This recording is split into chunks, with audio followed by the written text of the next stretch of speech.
Welcome to Odds Bodkins Curiosity Shoppe, where you'll find the unique, the bizarre, and sometimes the haunted. Feel free to look around, peruse the items, and never fear, there's nothing here that bites. Hard anyway. Hello there. So delighted to see you return once again to Odds Bodkins Curiosity Shoppe. I am your shopkeeper, Chris Baker, and today is a very interesting day here at Odds Bodkins Curiosity Shoppe. We've had quite a slow week, so I was able to catch up on some correspondences, and I've found that there are several questions out there as to if I could only choose one movie or TV series or book in this genre, that genre, this subgenre, that subgenre, what would it be? So it inspired me to start a new feature here on Odds Bodkins Curiosity Shoppe that we will do from time to time, where I answer the question, if I could only choose one thing to watch or read on different subjects of horror, fantasy, and science fiction, what would it be? So let's pull out the kinetoscope and take a look at just one vampire film. So in this feature on Odds Bodkins Curiosity Shoppe, just one, we're going to do just that and take a look at various genres and subgenres, and I'm going to have to narrow it down to if I could only watch one movie, or if I could only watch one TV show, or if I could only read one book in a particular subgenre of horror, fantasy, and science fiction, what would it be? And I thought this was an interesting idea because it would allow me to talk more about some of the older things that I like. But I realized that I have a really hard time narrowing things down to just one of anything because I love so many different things for so many different reasons. So in starting this, I thought, this is a good idea. This will be fun. And then when I really got down to it, I had such a hard time just choosing one that this is going to be more difficult than I thought, but I think it's going to really challenge me to really come up with the reasons why I like a particular movie over all the other movies in that same particular genre or subgenre or style of movie or subject matter of movie. And this time we're doing vampire films. Now, I will preface this by saying I'm talking non-Dracula vampire films because when you're talking about vampire films, if you include Dracula, Dracula vampire films are its own subgenre. So I would like to do that at a different time because I do have my own thoughts on some of the good and some of the not so good Dracula vampire films. So I wanted to keep this non-Dracula vampires, and my favorite film, if I could only watch one vampire film for the rest of my life, what would it be? And I did a lot of deliberating on this because there are just so many good ones out there. Some of the more recent ones, things like Daybreakers, I thought was really interesting and did some different things with a vampire film, added a sci-fi twist to it. I love 30 Days of Night, I think is just a wonderful look at the savagery of vampires. You know, we see so many films where vampires are sexy and cool and suave and the great seducer, but 30 Days of Night really added that feral element and that savage element to their vampires, which I thought was really cool and still kept some of the vampire tropes in place. Another movie I really like that doesn't get enough play when it comes to vampire films is the movie Stakeland. There again, another movie that kind of takes the zombie apocalypse, applies it to vampires, and there again, the vampires in that movie are very savage, very feral in the way they come across and the way they act in that movie. And a movie that I didn't think I was going to like. I thought, this is going to be a low budget bomb. And it turned out to be really good. The acting was really good. The special effects in Stakeland were really good. And the story overall, and even the sequel wasn't that bad. So if you get a chance, check out Stakeland. So those are kind of some of my honorable mentions. And I do have to say that this isn't what I think is the best vampire film of all time, because I'm not so bold as to say my opinion on that holds any water anywhere, but this is my own personal favorite. Like I said, this is me personally saying that if I could only watch one vampire film for the rest of my life, hopefully that's a very long and fruitful life. But if I could only watch one vampire film for the rest of my life, what would that be for me personally? And I have to say, my just one vampire film would be Lost Boys. Of course, this film came out in 1987, directed by Joel Schumacher. It was originally going to be directed by Richard Donner, who directed The Goonies, and of course he brought Corey Feldman on board. And that's kind of what this movie was intended to be in the beginning. Of course, Lost Boys is a reference to Peter Pan, and that never growing old, kids that don't want to grow up and never want to grow old. And of course, the mortality of growing up and growing old, it's an escapism for that. And so that's what this was going to be. It was going to be like Peter Pan and the Lost Boys, only with vampires. And it was going to be very, I don't know if it was going to be family friendly, but it was going to be very Goonies-esque. And then, of course, Richard Donner left the project to go direct one of my favorite action films of all time, Lethal Weapon. And that opened the door for Joel Schumacher, who comes in and decides he doesn't want to do Goonies Goes Vampires. I've heard that phrase tossed around a lot. I believe that maybe in something even Joel Schumacher said himself, but he didn't want to do Goonies Goes Vampire, and I don't blame him, because we've already seen Goonies. We needed something new and fresh, so he aged up a lot of the characters, because I think in the original script, like the Frog Brothers were supposed to be Boy Scouts and something ridiculous, and everybody was supposed to be a lot younger, so he aged them up to teenagers, early 20s, something like that, and then added a sense of style about these characters. And I think that's probably one of the things I liked about this movie as a kid. I mean, 1987, I probably would have been like right around 13 years old. And I thought it was very cool the way David and his vampires, they all dressed kind of like rock and roll, like they were right out of an MTV video. And of course they had the long hair and the poofy hair and the crazy haircuts. And of course the David, Kiefer Sutherland at that time had longer hair. And when he showed up on set to start filming, as the story goes, he got his haircut into that kind of mullety, half Billy Idol, half mullet sort of number. And I can't remember if it was Joel Schumacher or the producer. Somebody was pissed off about it. I believe he may have almost got fired if memory on the stories served me correct. But I'm glad he didn't, because he made such a wonderful David. And we'll kind of get into some of the things I liked about the characters real quick. That, I think, is what made this movie so cool for a kid growing up in the 80s, is that it felt like an MTV rock video. And, at that time, it was all about MTV. It was all about rock and roll. It was all about image and style and having your hair poofed out. And, that's everything I wanted to be. These guys looked like the rock stars on the posters on my bedroom wall from the bands I listened to.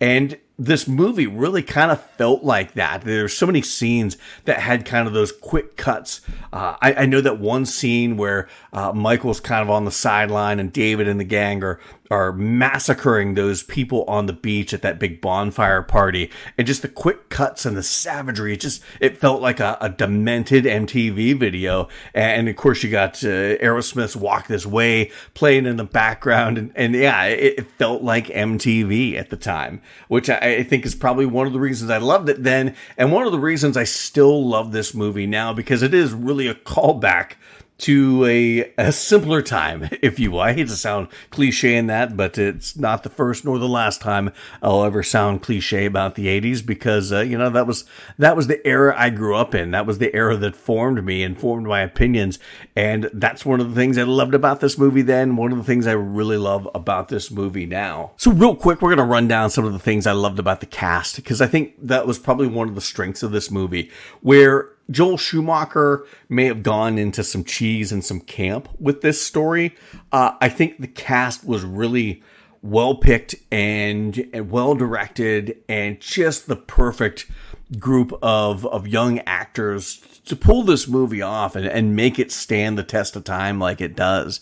And of course, it's all led by Jason Patric. Of course, Jason Patric, it's always one of those kind of little sideline notes that I forget about sometimes. A lot of other people, I think, forget about this too, is that Jason Patric is actually the son of Jason Miller, who played Father Karras in The Exorcist.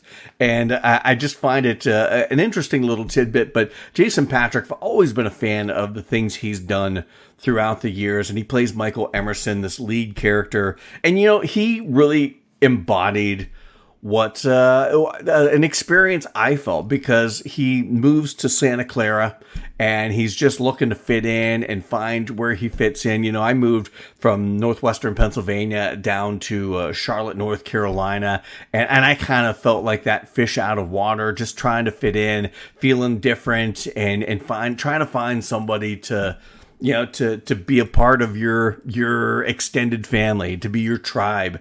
And so I really loved that aspect of him. And it's that want and need to be a part of something that kind of gets him into hot water and a part of David's group. I think Corey Haim is wonderful as Sam Emerson, the little brother. He kind of had that vibe about him, the little golden boy that just can't do anything wrong and is a pain in the ass, but they have a very special brotherly bond. It kind of reminds me of the relationship between my younger brother and I back when we were kids, because there's a bit of an age difference between us, much like it feels with Jason Patric and Corey Haim in this brotherly relationship. And, you know, my little brothers, little sisters always annoy the bejesus out of you when you're kids. And now that you grow up, you feel like, I wish I could have been less of an asshole to my siblings. But I really like the dynamic between these two characters. And like I said, Corey Haim played that annoying little brother that drives you nuts. But when the chips are down, you know, he's looking out for you. He's willing to go battle bloodthirsty vampires, to do that, to save his brother. And he had some really interesting lines. That's the one thing I love about this movie too, is that it's got such quotable lines in it. Like that, you're a creature of the night, Michael, just like out of a comic book. It's so over the top and so kind of campy, but it works so well because Corey Haim does such a good job with the delivery and the relationship and the chemistry between these two actors. His brother, it worked. That line where Michael brings Star around and Sam's trying to deal with, you know, his brother being a half vampire, bringing Star into the picture, and in that line, she's one of them. And don't tell me it doesn't make her a bad person, Mike. It's just some wonderful lines. He doesn't have as many good lines as the Frog Brothers, but he does have some really good lines. And the one I've always loved is, even though you're a vampire, you're still my brother. It just, I don't know. Like I said, some of the lines can come across as campy and kind of cheesy, but they really, they work so well with this movie. And, you know, you have good actors like Corey Haim pulling them off. The other actor I think really stole the show in this movie is Kiefer Sutherland as David Powers, another actor, another character that got so many great lines because he's so seductive and cool, and he's the guy that, you know, when you're younger, he's the older guy you look up to because he's cool. He wears the cool jacket, he's got the cool hairdo, he's riding the cool motorcycle. You want to be just like him, but whenever he's around you, he always, you can never tell if he's making fun of you or not.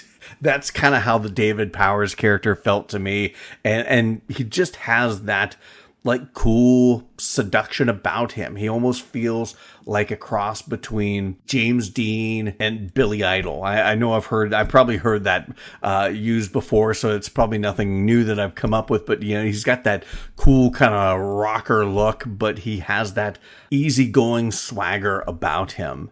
And those lines like, drink this, Michael, become one of us. It's just, there's such seduction in the delivery of just drawing Michael in to being a part of this fights and when they're hanging from the railroad tracks and initiations over, Michael, time to join the club. It just screams of peer pressure. But then you have, lines like, you'll never grow old, Michael. You'll never die, but you must feed. It's very manipulative, but like I said, it's got that air of seduction about it. And I think that's what makes this character so great, is the fact that it is that cool, sly seduction, but there is a sinister nature behind it. Like I said, he's one of the guys that you're never sure if they're making fun of you in real life, but in this, you're never sure if he's gonna kill you. And I loved what they did with the makeup for David and the other vampires in this, where one moment they seem like cool, sexy, attractive teens or early young adults, and then the next thing they do the thing with the makeup and the brows protruding and everything looks monstrous with the fangs and whatnot. And something that I don't think it is a big secret that they essentially ripped off in Buffy the Vampire Slayer. I can't remember the movie so much as the TV series. They definitely ripped off this whole style of the vampires being good-looking guys or gals, and then the next minute when they're vamping out, they have the face makeup and the prosthetics that they give them kind of a monstrous edge. But, when they do that with guys like Kiefer Sutherland in this, and you got the light low and pointing up at him, and you get all those weird shadows and angular, pieces to the face and the prosthetics that cast these sinister shadows. It's frightening to look at. And some of these scenes are just quite scary, just based on the visuals of the prosthetics and the special effects makeup that they did on like Kiefer Sutherland and the other vampires. And I have to say, I'm not going to go into each one of them individually, but Brooke McCarter, Billy Wirth, Alex Winter, all played a part of the crew, Paul, Dwayne, and Marco, and they all did a wonderful job. It's a shame that we didn't get to know any of these characters well enough, or their backstories or things like that. That's where I think I don't want to see a prequel, but a prequel would be interesting, just because you're not going to have the same actors playing them. So why do that? But if they did this, and they may have done it in comic book form, I know they've done some sequel stories in comic book form, which I think is very appropriate because this movie is very much about comics. Comics are at the heart of it. Comics are the survival guide, and the truth behind the comics, the horror comics, are what, give the Frog Brothers their knowledge and are what help Sam, defeat the vampires. But a couple more actors we're going to talk about real quick because I really liked their place in this story. Everyone else, like I said, all the actors do a really good job. And probably one of the reasons why I like this is because it's so entertaining because of the acting that we get to see on the screen. But Edgar and Alan Frog, of course, they play off of Edgar Allan Poe, played by Corey Feldman and Jameson Newlander.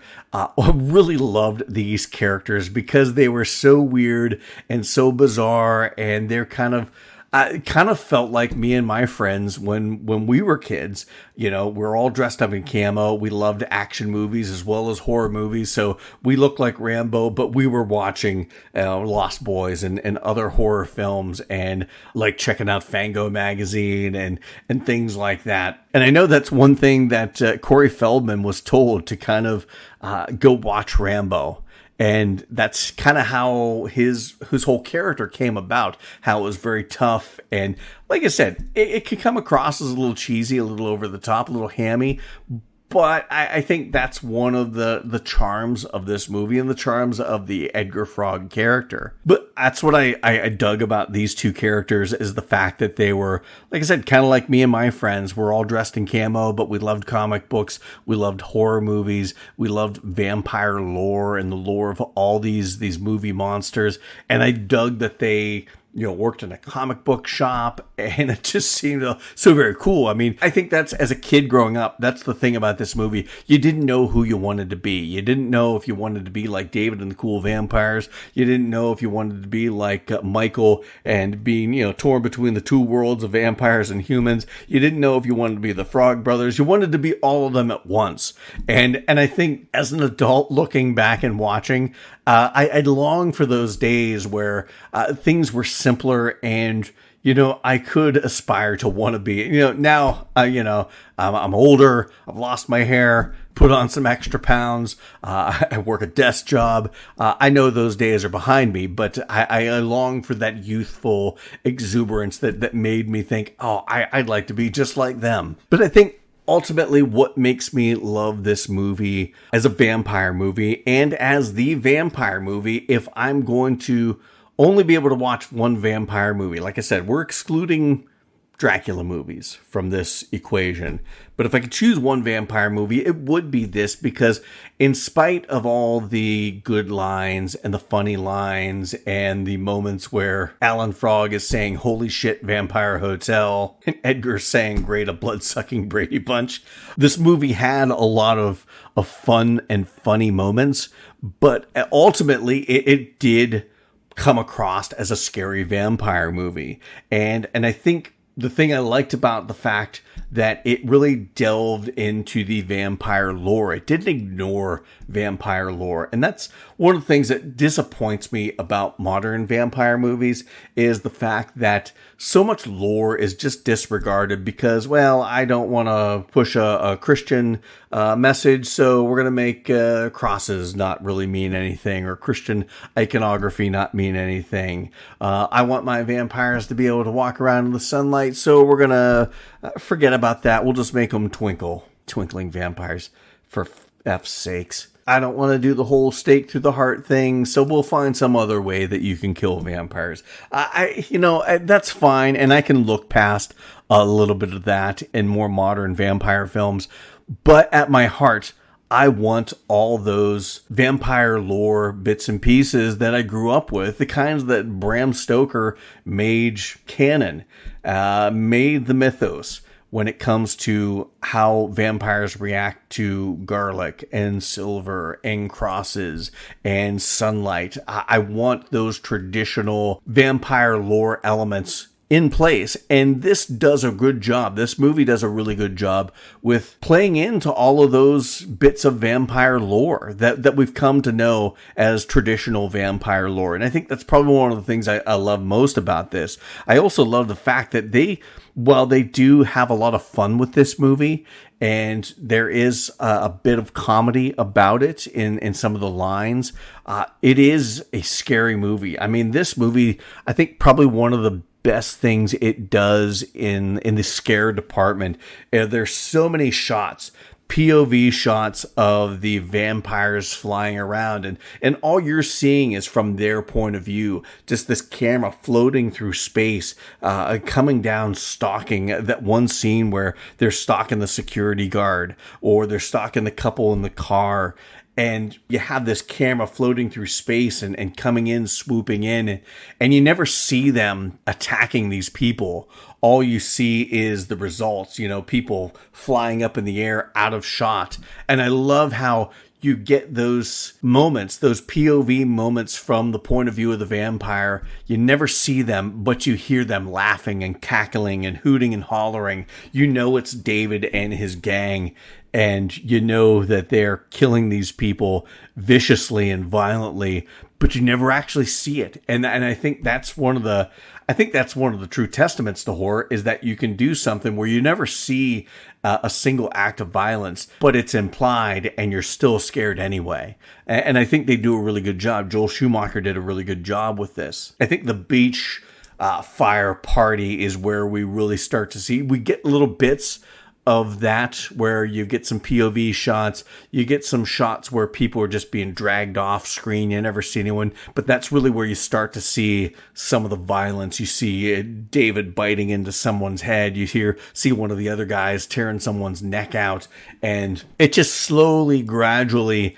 kind of gets you into the more bloody aspects of this movie. And I think it's done really well. You know, you're not starting out from Jump Street with a bloodbath. You build up to that sort of thing.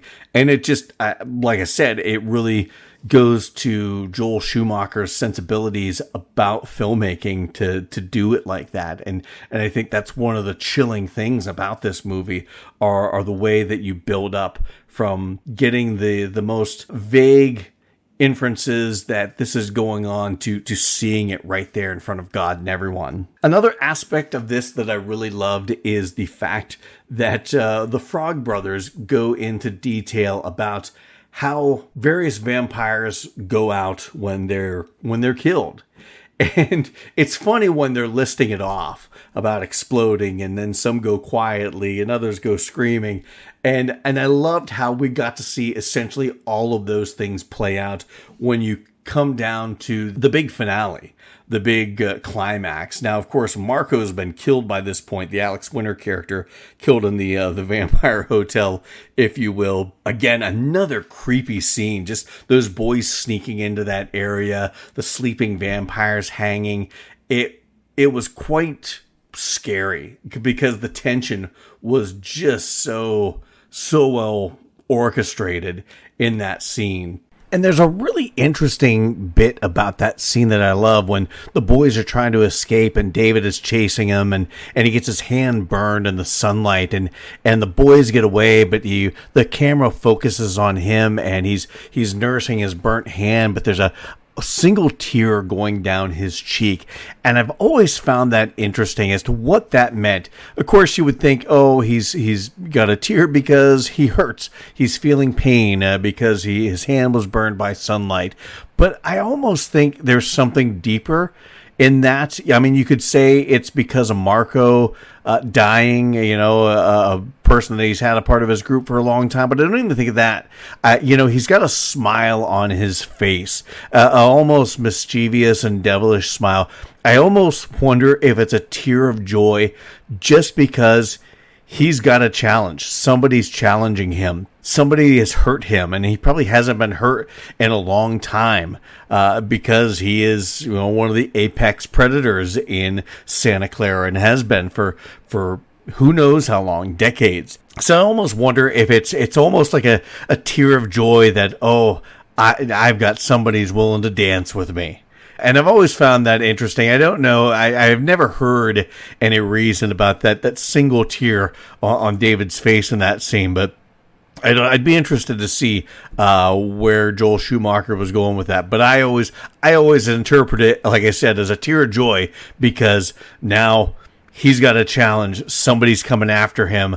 Let the games begin. Let's dance. But anyway, I digress. Getting back to the other vampires and their untimely demises. But I really loved the big fight at the house where, Paul is dumped in the bathtub of garlic. I can't remember if it's garlic and holy water or just garlic, but, he goes out screaming and then all of a sudden the blood just starts bursting through every pipe and creates a bloodbath. It was gory and gross, and the special effects makeup on him as his flesh is eating away. It was just disgustingly wonderful. Dwayne gets the arrow through the heart. I like the fake out where, Sam shoots at him and he's playing possum. Then he jumps back up and says he missed, and Sam shoots again and gets him in the heart, and it goes through his heart into the stereo, and he gets kind of electrocuted on top of it. I hate the line because it is so cheesy,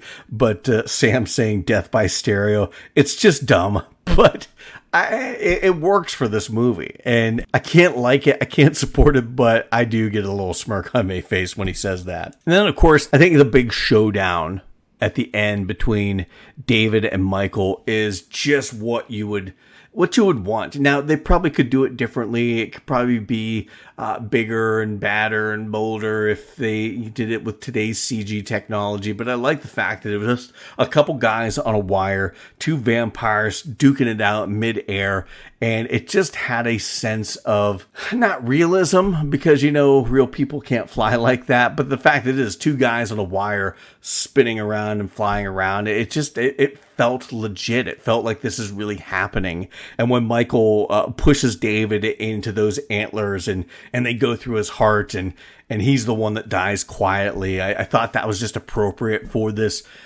cool character. I mean, he's a cool customer. He's a cool seducer. He's a leader. He's not going to go out screaming and crying and whining.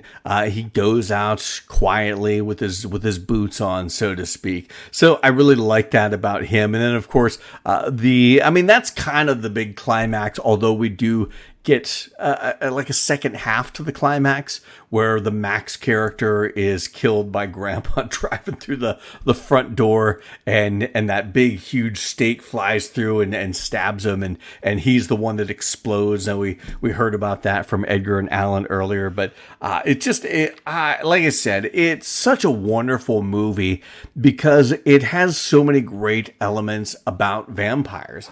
You've got vampires. You have the vampire master. You have the elements of, you know, vampires not being able to come into your house unless they're invited. You have all those old classic tropes of vampires that you come to love and that I love, and I really respect when filmmakers adhere to those sorts of rules and that sort of lore. I love the fact that you have that classic vampire trope of having the vampire hunters, and in this case it's not some old grizzled professor, Dr. Van Helsing. It's a couple kids that run a comic book store, and I like that aspect. And you know, you're not making Goonies with vampires, but you're making this a very cool vampire movie for young people at that time. A vampire movie for the MTV age. And I thought that one of the very last lines of the movie, after Grandpa's killed Max and all is right with the world, Michael's no longer a vampire. You have that wonderful line from Grandpa where he says, "The one thing about living in Santa Clara, I could never stomach all the damn vampires." And the realization that the old timers of this area know about the vampires, they're just loath to do anything about them.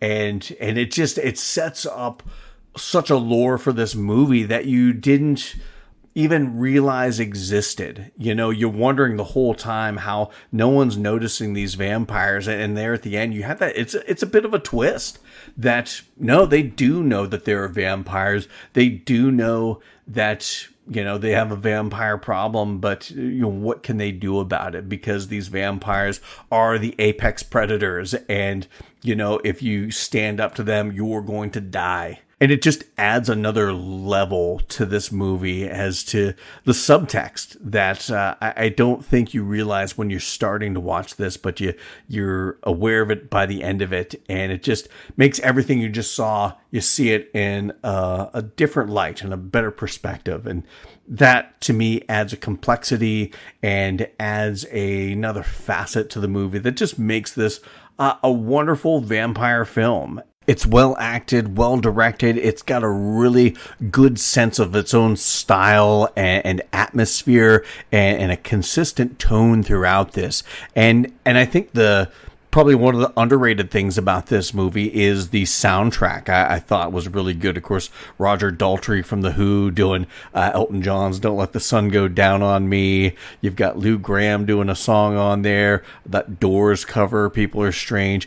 And the main theme to The Lost Boys, Gerard McMahon's "Cry Little Sister," is probably one of the most haunting and eerie songs out there. I mean, as far as like a theme song for a movie, it just adds a very haunted and disturbing, almost a melancholic feel to this movie. And I think that really is apropos for the subject matter. You've got this group of lost boys, if you will, that will never die, and they're going to be here feeding long after the rest of us die of natural causes if we don't die in their grasp.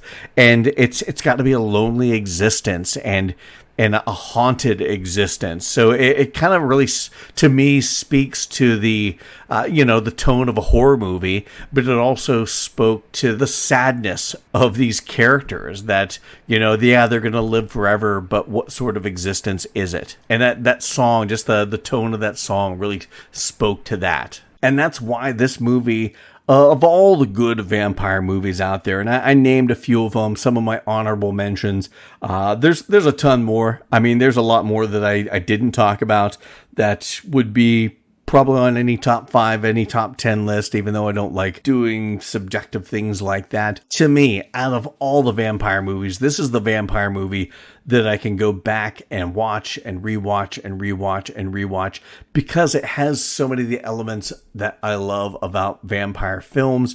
It was what I loved about that time. Like I said, it had all the traditional ideas and lore of a vampire film, but it was really made for the MTV age. And at that time, at that age that I was in, that really spoke to me.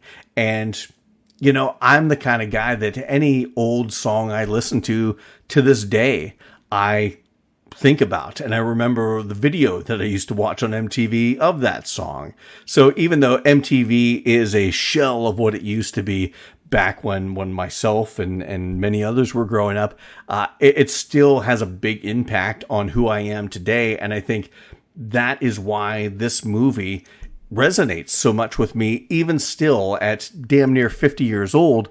I still enjoy this movie. Anytime I see it on TV, I have to stop and watch it. It's one of those movies that every so often I pull it out and I have to watch it, because it's the one vampire movie, out of all the vampire movies that I like I said, we're excluding Dracula movies, but of all the vampire movies that are out there, this is the one that I keep going back to, because there are so many wonderful things about it that I love. The tradition, the lore, the coolness. Like I said, it's like a rock and roll video with vampires. And the fact that it does have a lot of scary moments, a lot of funny moments. It has just a little bit of everything that I enjoy about a good vampire film. And that is why, if you press me, if you put me to it, if you put me in the torture rack or the thumb screws or whatever device you have, if I had to pick just one vampire film, it would have to be The Lost Boys. So I want to thank everyone for listening to our new feature, Just One. We're going to be doing these from time to time, and I'm not sure what we're going to be doing next, but next time we do a Just One, you're going to find out the one thing that I would watch in who knows.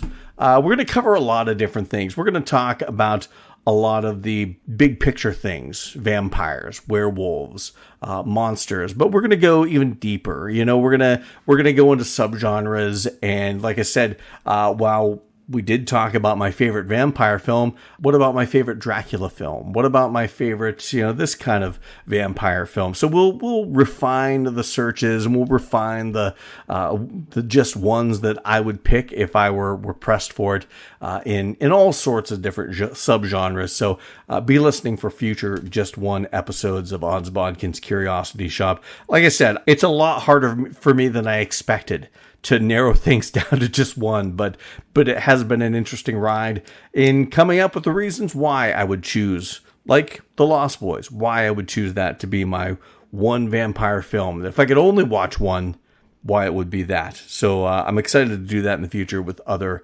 topics and subgenres in horror, fantasy, and science fiction. So please check out more Odds Bodkins Curiosity Shoppe, Facebook and Instagram. We're always posting various things, trailers, articles from all over the internet. I like to add my 2 cents, pics, memes, all that jazz, birthdays and whatnot. You can find it all on our social media platforms, so go follow us there. You can also follow us on our podcast, whatever podcast platform you happen to be listening to us on. Please follow us, subscribe to us, like us, whatever it calls it on your particular platform of choice. Do that. That way you can stay on top of all the new episodes. Leave those reviews. 5 stars would be awesome, but whatever review you leave, we do appreciate that. And no matter what, please share this with anyone that you know that loves horror, fantasy, and science fiction, and help us get the word out and build those numbers up so we can keep doing what we're doing. So until next time,